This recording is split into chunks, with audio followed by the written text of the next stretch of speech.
শুধু দর্শক বন্ধু, আপনারা দেখছেন একে নিউজ বাংলা। আর আজকে আপনাদের সঙ্গে এমন একজন মানুষকে পরিচয় করাবো, হয়তো অনেক পুরনো দিনের মানুষগুলো তাকে চিনতে পারবেন। তিনিই প্রথম জয়নগর লোকসভা কেন্দ্রে 2009 সালে নিমাই বর্মনকে হারিয়ে, বামফ্রন্ট জোট প্রার্থী ছিল নিমাই বর্মন, সেই নিমাই বর্মনকে হারিয়ে জিতেছিল। এবং তৎকালীন এসোসিয়ের সঙ্গে বর্তমান শাসক দল তৃণমূল কংগ্রেসের জোট ছিল। আমরা কথা বলে নেব, আমাদের সঙ্গে রয়েছে ডক্টর তরুণ মণ্ডল মহাশয়।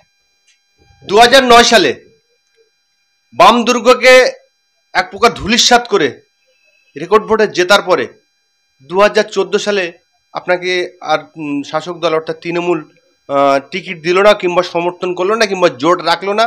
কারণটা কি? দেখুন, 2009 সালের পশ্চিমবাংলার লোকসভা নির্বাচনটাই হয়েছিল একটি বিরাট গণ আন্দোলনের ভিত্তিতে। সেটা হচ্ছে সিঙ্গুর নন্দীগ্রামের জমি রক্ষার আন্দোলন। সেই আন্দোলনটা তথ্যবিজ্ঞ মহল জানে যে এসইউসিআই কমিউনিস্ট পার্টির পক্ষ থেকেই দুটো জায়গাতেই কমিটি তৈরি করে আন্দোলন শুরু হয় এবং পরবর্তীতে তৃণমূল কংগ্রেসের পক্ষ থেকে সে আন্দোলনে যোগ দেওয়া হয় এবং সে আন্দোলনের পরিণতি সারা পশ্চিম বাংলায়, সারা ভারতবর্ষ লক্ষ্য করেছে এবং সে আন্দোলনে আমরা জিতি। তারই পরিপ্রেক্ষিতে একটা ম্যান্ডেট সারা পশ্চিমবাংলায় তৈরি হয় যে সিপিআইএমের পরিচালিত বামফ্রন্ট সরকারকে পরাজয় দরকার, তার কারণ যে ফ্যাসিস্ট ধরনের পদক্ষেপ তারা সেদিন গ্রহণ করেছে এবং তার বিপরীতে এখানে সমস্ত মানুষের একসাথে জোট হয়ে এদের একটা পরিবর্তন ঘটানো দরকার। আপনাদের মনে থাকবে তৃণমূল নেত্রী মমতা ব্যানার্জি সেই পরিবর্তনেরই স্লোগান তুলে সেই বারের ইলেকশনে লড়াই করেছিলেন এবং আমরা তার অবশ্যই জোট সঙ্গী ছিলাম এবং যে 42টা আসনের মধ্যে আমরা জয়নগরের আসন যেমন পেয়েছিলাম এবং তিনি বাকি সমস্ত জায়গায় 14টা আসন কংগ্রেসকে দেওয়া হয়েছিল এবং বাকি আসনগুলোতে তৃণমূল নিজে ফাইট করেছিল। আপনাদের খেয়াল থাকবে যে বাকি আমরা যেহেতু কংগ্রেসের সঙ্গে জোট করতে চাইনি, কংগ্রেসকেও আমরা জনবিরোধী এবং এমনকি সিঙ্গু নন্দীগ্রামের আন্দোলনকেও কংগ্রেস সমর্থন করেনি, সেই জন্য আমরা এবং তাকে একটা পুঁজিপতিদের এদেশের চিহ্নিত দল বলেই জানি। মমতা ব্যানার্জি বলেছিলেন যে জোট আপনাদের সঙ্গে হচ্ছে, অর্থাৎ এসইউসিআইয়ের সঙ্গে হচ্ছে, কংগ্রেসকে আমরা কিছু সিট ছাড়ছি আমাদের থেকে, ফলে ওটা নিয়ে আপনাদের অন্যরকম কিছু মনে করার নেই। তা সত্ত্বেও আপনাদের মনে থাকবে কংগ্রেসে যেখানে যেখানে লড়াই করেছিল 2009 ইলেকশনে আমরা আমাদের পার্টির পক্ষ থেকে প্রার্থী দিয়েছিলাম। এমনকি কংগ্রেস হুমকি দিয়েছিল তাহলে জয়নগরেও তরুণ মণ্ডলের এগেনস্টে আমরা কংগ্রেস থেকে প্রার্থী দিতে পারি। আমরা বলেছিলাম আপনাদের ইচ্ছে হলে দিতে পারেন, তাতে আমাদের কিছু যায় আসে না। আমরা ভোটটাকেও একটা জন আন্দোলন সংগ্রাম হিসেবে দেখি, আমরা জিতি কি হারি সেটা বড় কথা নয় এবং আমরা জিতেছিলাম এবং বাকি 19টি জায়গায় তৃণমূল কংগ্রেস জিতেছিল, 6টি জায়গায় জিতেছিল কংগ্রেসের বন্ধুরা এবং বাকি সম্ভবত পশ্চিমবাংলায় যে কটা সিট বাকি থাকে জিতেছিল বামফ্রন্টের বন্ধুরা জিতেছিল এবং 8 বারের জেতা সিট জয়নগর যেটা আপনি বলছিলেন সেখানে আমরা জিতেছিলাম। প্রশ্নটা হচ্ছে আপনি পরে যেটা সংযোজন করেছেন আপনার প্রারম্ভিক বক্তব্যে, আমরা আন্দোলনের পরিপ্রেক্ষিতে গিয়েছিলাম এবং মমতা ব্যানার্জিকে 3টি শর্ত দিয়েছিলাম যে কংগ্রেসের সঙ্গে বা বিজেপির সঙ্গে কারোর সঙ্গেও কেন্দ্রীয় সরকারে আপনি যেতে পারবেন না। 2 নম্বর হচ্ছে কেন্দ্রীয় সরকারের যে কোনো রকম জনবিরোধী নীতির বিরুদ্ধে আপনাকে মুখ খুলতে হবে, কথা বলতে হবে, আন্দোলন করতে হবে। তৃতীয় কথা আমরা বলেছিলাম যে প্রকৃত বামপন্থী পার্টি এবং মার্ক্সবাদ লেনিনবাদের বিরুদ্ধে আপনি আক্রমণ করতে পারবেন না। দুঃখের বিষয় জেতার পরে আমাদের সেই শর্ত বলুন বা কথা বলুন কোনোটাই মমতা ব্যানার্জি রাখেননি এবং তিনি সরকারে গেছিলেন এবং আমরা জেতার আগেই ঘোষণা করে দিয়েছিলাম আমরা কিন্তু সরকারে যাব না, আমরা বিরুদ্ধ পক্ষেই বসবো, কারণ কংগ্রেসের সঙ্গে বা বিজেপির সঙ্গে কোনো সরকারে আমরা যেতে পারি না আমাদের প্রকৃত বামপন্থী অবস্থান থেকে, সেজন্য আমরা বিরোধী পক্ষে বসেছি। 14 সালের নির্বাচনে আমি যেভাবে কাজ করেছি, সংসদের মধ্যেও আমি জনসাধারণের যে কথা তুলে ধরেছি, সুন্দরবনের মানুষের অভাব অভিযোগ, বিশেষ করে শিক্ষা, হাসপাতাল, বাঁধের ব্যবস্থা, বিদ্যুতের ব্যবস্থা, রাস্তাঘাট সমস্ত কিছু নিয়ে লড়াই করেছি। সেতু তৈরি করার কথা বলেছি বিদ্যুধরী নদীর পরে, তারপরে মাপজোপও হয়েছিল, রেল লাইনকে বিস্তৃত করার প্রস্তাব আমি নিয়ে যাই এবং আপনাদের মনে আছে আমি আমার বেতন বৃদ্ধির বিরুদ্ধে একমাত্র সাংসদ রাজ্যসভা লোকসভা মিলিয়ে প্রত্যাখ্যান করেছিলাম এবং আমার এলাকার 9টি ব্লকের 36টি করে ছাত্রছাত্রীকে 9 থেকে 12 পর্যন্ত প্রতি বছর প্রতি মাসে 700 টাকার থেকে 900 টাকা আমি স্কলারশিপ দিতাম, প্রতি মাসে ওষুধ সহ স্পেশালিস্ট ক্যাম্প করতাম, প্রতি মাসে আমি আমার বেতন বাড়তি বেতন থেকে 59,000 টাকা এবং নিজের 1,000 লাগিয়ে 60,000 টাকা বার করে দিয়ে সেবা দিয়েছি আমাদের জয়নগর কেন্দ্রের মানুষকে। তারা এটা জানেন। আমার কাছে জেতার পরে আমার কাছে কোনো তৃণমূল, কোনো সিপিএম, কোনো আরএসপি, কোনো কংগ্রেস ছিল না। তারা ছিল সবাই আমার ক্ষেত্রের অধিবাসী নাগরিক। আমি তাদের সাংসদ ছিলাম এবং সেভাবে আমার পরিচয় এখন এলাকায় পাবেন। শেষ কথা হচ্ছে 14 সালে তৃণমূল আমাদের ছুঁড়ে ফেলে দেয়নি, সেই অর্থে আপনি যেভাবে বললেন আমরা তৃণমূলের সঙ্গে যাইনি। কারণ তার মাঝে যে 11 সালে বিধানসভার নির্বাচন হয়েছিল পশ্চিমবাংলায়, সেখানে আমরা একসঙ্গে লড়েছিলাম এবং সেই লড়াইয়ে তৃণমূল আমাদের মাত্র 2টি সিট, যেটা আমাদের আগের জেতা সিট ছিল জয়নগর এবং কুলতলি, এই দুটোই দিয়েছিল, একটিও বাড়তি সিট দেয়নি। এবং একতরফাভাবে তৃণমূল একসঙ্গে থাকা সত্ত্বেও আগে তাদের প্রার্থী তালিকা ঘোষণা করে দেয় এই দুটোকে ছেড়ে দিয়ে। তবুও সেই পরিস্থিতির বিচারে আমরা কোনো কথা না বলে সেই দুটো সিটেই আমরা লড়ি এবং অন্তর দিক থেকে, ভেতর থেকে অন্তর্ঘাত করে আমাদের কুলতলির সিটে মাত্র 4,000 মতো ভোটে আমাদের হারিয়ে দেয়। জয়নগর সিট আমরা জিতি, একমাত্র প্রার্থী আমাদের অধ্যাপক তরুণ নস্কর জেতেন। এবং তখনও মমতা ব্যানার্জি আমাদের মন্ত্রকের অফার দেন, আমরা কিন্তু মন্ত্রকে যাইনি। আমরা বলেছিলাম যে রাস্তার পার্টি, আন্দোলনের পার্টি, মানুষের সুখ দুঃখের পার্টি, আমরা রাস্তায় থাকবো, আন্দোলন করব। আপনার সরকারকে অগণতান্ত্রিকভাবে আপনি ভোটে জিতে এসেছেন, অগণতান্ত্রিকভাবে যদি কেউ ফেলে দেয় নিশ্চয়ই আমরা আপনার সঙ্গে থাকবো, দাঁড়াবো, তার বিরুদ্ধে লড়াই করব। কিন্তু আপনি কোনো দুর্নীতিকে প্রশ্রয় দেবেন না, আপনি কোনো সত্যিকারের গণ আন্দোলনকে আপনি ভাঙবেন না, যেভাবে কংগ্রেস, সিপিএম বা বিজেপি ভাঙছে। এবং মানুষকে এই সিস্টেমের মধ্যে যতদূর পর্যন্ত রিলিফ দেওয়া যায় সেই রিলিফ আপনি দেবেন। কারণ আমরা বামপন্থী পার্টি হিসেবে বিশ্বাস করি যে এই পুঁজিবাদী ব্যবস্থায়, শোষণমূলক ব্যবস্থায়, যেখানে লাভ ওঠায় পুঁজিপতিরা, ব্যবসাদাররা, সেখানে সাধারণ মানুষের বেকারি, সাধারণ মানুষের রোজগার, গরিবি হটানো যায় না, নারী নির্যাতন বন্ধ করা যায় না, শিক্ষা, স্বাস্থ্য, বিদ্যুৎকে সস্তা দরে পৌঁছে দেওয়া যায় না। ফলে এই বেসিকগুলো পরিবর্তন করতে গেলে মানুষের অভাব অভিযোগ, বিপ্লবের রাস্তা, জন আন্দোলনের রাস্তা, এ পথেই একদিন সমাজবাদ প্রতিষ্ঠার মাধ্যমে সেটা হওয়া সম্ভব। এটা আমাদের ঘোষিত নীতি এবং আমরা নির্বাচনের সময় এইভাবেই প্রচার করি। ফলে তৃণমূল আমাদের ছেড়ে দিয়েছিলেন বা ফেলে দিয়েছিলেন ব্যাপারটা না, বরং উল্টোটা। তৃণমূল আমাদের অফার করেছিলেন যে আপনারা থাকুন 14তে একসঙ্গে, আমরা কিন্তু থাকিনি। কারণ এই 3 বছরের রাজত্বেই তার মধ্যেই তৃণমূল কংগ্রেস দেখিয়ে দিয়েছিল পশ্চিমবাংলা বা ভারতবর্ষের মানুষের সামনে তারা কিন্তু জনবিরোধী পদক্ষেপ গ্রহণ করছেন।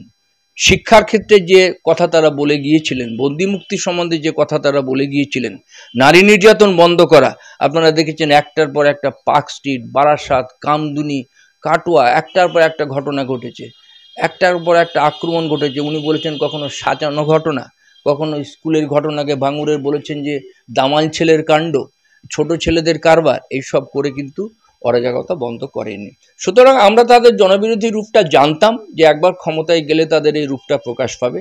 সেজন্য আমাদের 2011 বিধানসভা নির্বাচনের রেজাল্ট আসার আগেই কিন্তু আমরা 24শে এপ্রিলের সভায় আমাদের জেনারেল সাধারণ সম্পাদক কমরেড প্রভাস ঘোষ বলে দিয়েছিলেন আমরা কিন্তু সরকারে যাব না। সেই নিয়ে তখন খুব হইচই হয়েছিল, মিডিয়ার লোকেরা জানে, বলেছিল রেজাল্টই এখনো হয়নি, সব জায়গায় এখনো ইলেকশন হয়নি, আপনারা আগেই বলে দিলেন একসঙ্গে লড়ছেন, অথচ আপনারা গভর্নমেন্টে যাবেন না।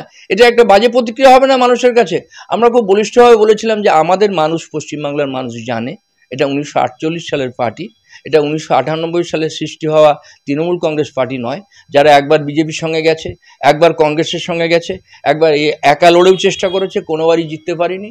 এবার তারা যদি জেতে সেটা এই গণ আন্দোলনের পরিপ্রেক্ষিতেই জিতবে, যে গণ আন্দোলনকে শুরু এবং তার নেতৃত্ব প্রকৃতপক্ষে দিয়েছিল এসইউসিআই কমিউনিস্ট পার্টি। ফলে আমরা ওপেনলি যদি মানুষকে বলি তাতে মানুষের প্রতি কোনো বিরূপ প্রতিক্রিয়া তো হবে না, বরং আমরা যে মানুষের প্রতি সৎ এবং তাদের দাবি আদায়ের জন্য পুরোপুরি রাস্তায় থাকবো, গণসংগ্রামে থাকবো, এটা মানুষের কাছে প্রতিভাত হবে। এই ছিল আমাদের বক্তব্য, পরিষ্কার। এবং এখনও আমরা সেই স্ট্যান্ডে আছি। এবারও আমরা ধরুন সারা ভারতবর্ষে 151টা সিটে লড়ছি। ভাবতে পারেন বিজেপি বা কংগ্রেস ছাড়া ভারতবর্ষে এত বড় বুকের পাটাকারও নেই যে এতগুলো সিটে লড়াই করছে। কেউ বলতে পারে না লড়ে যে কেউ লড়ে যেতে পারে, অত সোজা ব্যাপার নয়।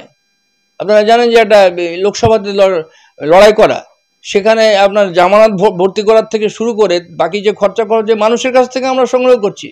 আমরা 19টা রাজ্যে 3টি কেন্দ্রশাসিত অঞ্চলে লড়ছি। আমাদের পার্টি শেষ হয়ে যায়নি, কেউ কুক্ষিগত করে নিতে পারেনি। আমরা আরো বাড়ছি ভারতবর্ষের মাটিতে। গত বছর 5ই আগস্ট আমাদের নেতা কমরেড শিবদাস ঘোষ, আমাদের দলের প্রতিষ্ঠাতা, এই যুগের অন্যতম মার্ক্সবাদী বড় চিন্তা না, তার সভা আপনারা দেখেছেন। একক শক্তিতে কোনো বামপন্থী শক্তি ভারতবর্ষে এত বড় সভা করতে পারেনি। 26টি প্রদেশ থেকে এবং কেন্দ্রশাসিত অঞ্চল থেকে সেখানে মানুষ এসেছিল প্রমাণ, গড়ের মাঠে, কোনো রকম কারোর সমর্থন না নিয়ে। ফলে পার্টিটা কিন্তু বাড়ছে, মানুষের মধ্যে যাচ্ছে। এবারে ধরুন পশ্চিমবাংলায় আমরা 42টা সিটে প্রার্থী দিয়েছি, লোক দেখানোর জন্য নয়। প্রতিটা জায়গায় আমরা গণ আন্দোলনে কাজ করি এবং আমরা মানুষকে বলছি ইন্ডিয়া জোট, বিজেপি জোট, যাকে আপনি ভোট দেন আপনার জীবনের বেরোজগারি খতম হবে না, আপনার দ্রব্যমূল্য বৃদ্ধি কমবে না, আপনার রোজগার হাতে আসবে না, দুর্নীতির হাত থেকে আপনি বাঁচতে পারবেন না। ভাবা যায় প্রকৃত শিক্ষিত যারা, প্রকৃত কোয়ালিফাই করেছে যারা, তারা আজকে কাঁদছে। হাইকোর্টের বিচারে তাদের সকলের চাকরি একসঙ্গে ধ্বংস করেছে। তো এই যে বলছিলাম, একটা কত বড় কষ্টের কথা।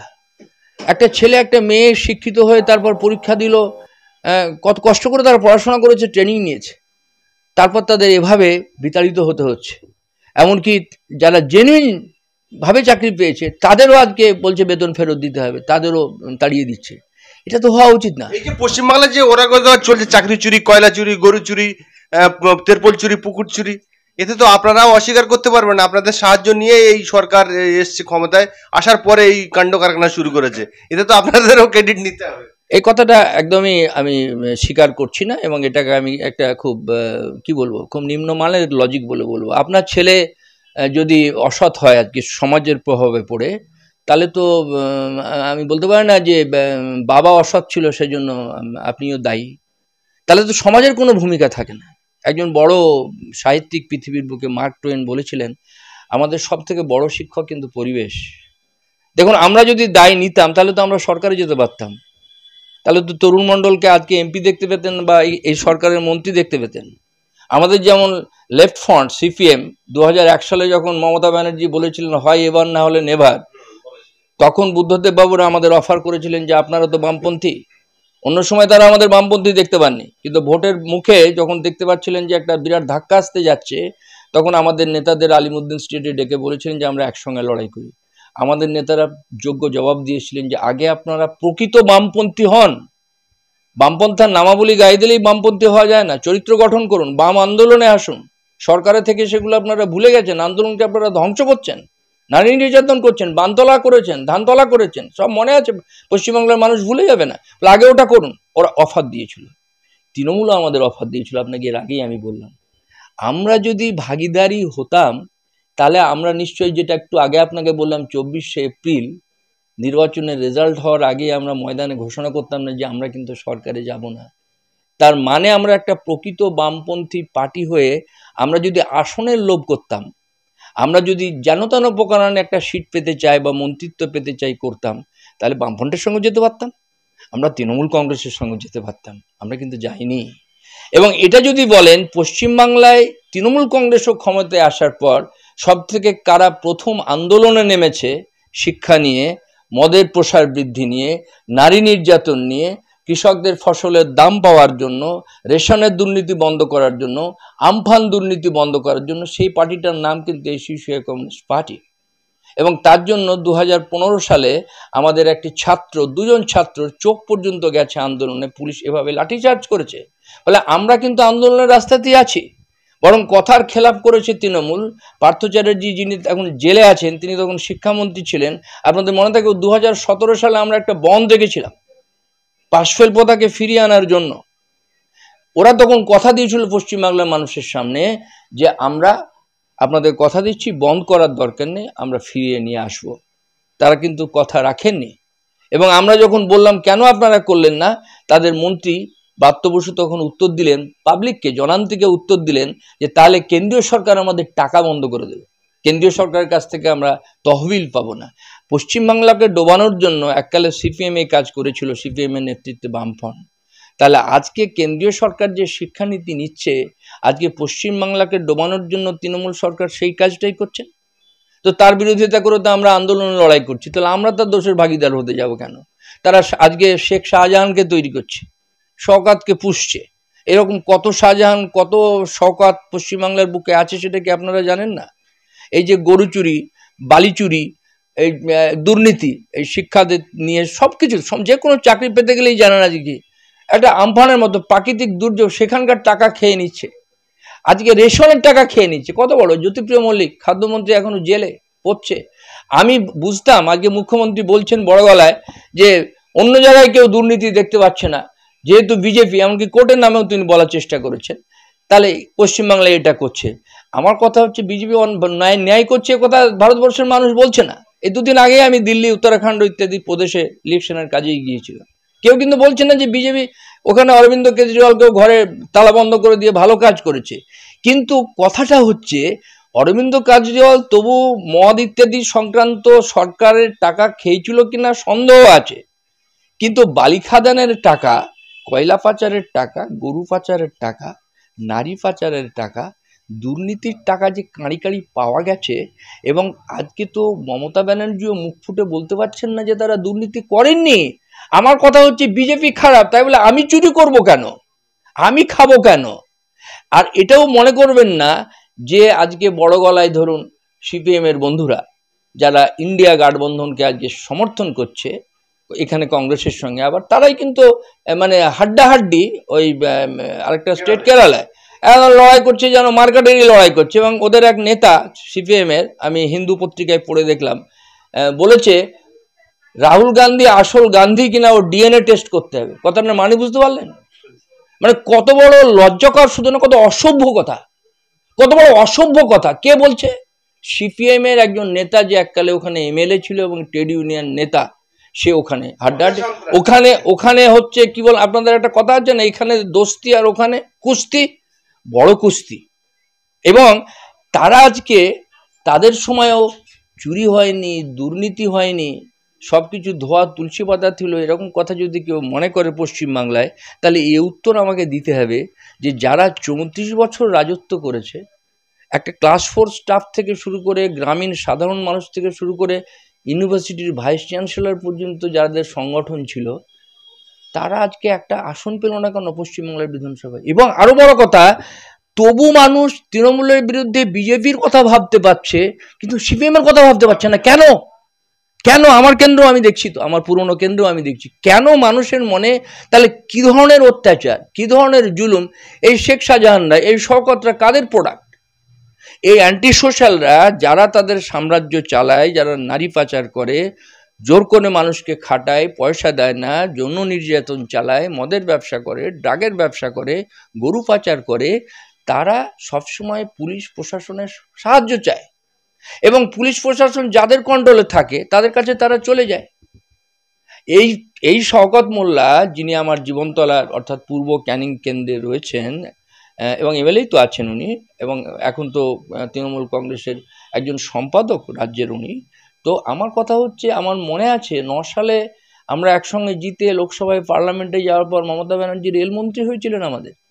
সেই রেলমন্ত্রী হয়ে যখন একটা ভিজিট করতে এসেছিলেন ওই পূর্ব ক্যানিংয়ের জীবনতলায়, শওকত মোল্লা তখনও পশ্চিমবঙ্গের সরকারের সিপিএম পরিবর্তন হয়নি, 11 সালে পরিবর্তন হয়েছে। আপনি চিন্তা করুন, দলবল নিয়ে তাকে আক্রমণ করেছিল ওখানে, এবং তার গাড়ি ফাড়ি ভাঙচুর করেছিল, তাদের পালিয়ে বাঁচতে হয়েছিল। তিনি সরকার বদল হয়ে যাওয়ার পর যুব কংগ্রেসের সেক্রেটারি হয়ে গেলেন, প্রথমে প্রেসিডেন্ট হয়ে গেলেন যুবা জেলার, এবং পরবর্তীকালে তিনি রাজ্যের সম্পাদক এখন। কেন? যারা দুর্নীতিগ্রস্ত, যাদের বিরুদ্ধে এই অভিযোগ, সেই মানুষদের কেন তাদের দলে নিচ্ছেন? সততা কোথায়? তিনি কি সততার প্রতীক? পশ্চিমবাংলার মানুষ এখন হাসছে ওই পোস্টার দেখে, সততার প্রতীক। লেখা হয় না কিনা জানি না, কিন্তু তিনি দাবি করেননি। যে দাবি করতে তো কারো অসুবিধা নেই। যেমন ধরুন, আমি দিল্লি থেকে আসছিলাম, নয়ডাতে একটা দেখে আমি খুব চমকে গেলাম। বলছে, মানে মোদি সাহেবের মুখ দিয়ে পোস্টারটা দেওয়া আছে, ওরা ভ্রষ্টাচারের পক্ষে, আমি ভ্রষ্টাচারের বিরুদ্ধে। মোদির নামে একটা পোস্টার দিয়ে করা আছে। ইলেকটোরাল বন্ড মোদি, নীরব মোদি, মেহুল চোকসি, বিজয় মাল্যার থেকে শুরু করে আদানি আম্বানিদের যে কাণ্ড সারা ভারতবর্ষ জুড়ে, যার মানে মাথায় বসে রয়েছেন আমাদের প্রধানমন্ত্রী নিজে, তিনি বলছেন যে তিনি ভ্রষ্টাচারের বিরুদ্ধে আর অন্যরা হচ্ছে ভ্রষ্টাচারের পক্ষে। আজকে তো এদের কথাটাও তাই। সাধারণ মানুষের কোন দিকে ভালো হবে যদি চিন্তা করতে বলেন বা সেই দিশা যদি আপনি জিজ্ঞেস করেন আমাকে, ধরুন আমার কেন্দ্রীয় প্রার্থী রয়েছে আমাদের কমরেড নিরঞ্জন নস্কর, তিনি আমাদের যুব নেতা সারা ভারতবর্ষের, তিনি আমাদের যুব সংগঠনের সেক্রেটারি, তো লড়াই করছেন। এখন মানুষের কিরকম হয়ে গেছে জানেন তো, একে যদি হারাতে হয় তাহলে ওকে ভোট দিতে হবে, ওকে জেতাতে হলে একে হারাতে হবে। আরে তুমি জিতছ কি? এটা তো 18তম লোকসভা ইলেকশন। আজকে সারা বিশ্বের কাগজ লিখছে ভারতবর্ষ ক্ষুধারেতে 125টা দেশের মধ্যে 111 নম্বরে। আমাদের দেশে প্রতি মানে 1/3 শিশু জন্মচ্ছে ম্যালনিউট্রিশন নিয়ে, 44% বলছে এখন। আমাদের প্রতিদিন 3000 শিশু মারা যায় অপুষ্টিতে, 7000 মানুষ মারা যায় না খেয়ে। আমাদের দেশের 35 কোটি লোক একবেলা খেয়ে থাকে। এগুলো আমার কোনো দেওয়া তথ্য নয় ভাই, এটা সারা বিশ্বের আপনার ওই যে অক্সফ্যাম ইন্ডিয়া দিয়েছে, প্যারিস ল্যাবরেটরি লেটেস্ট দিয়েছে।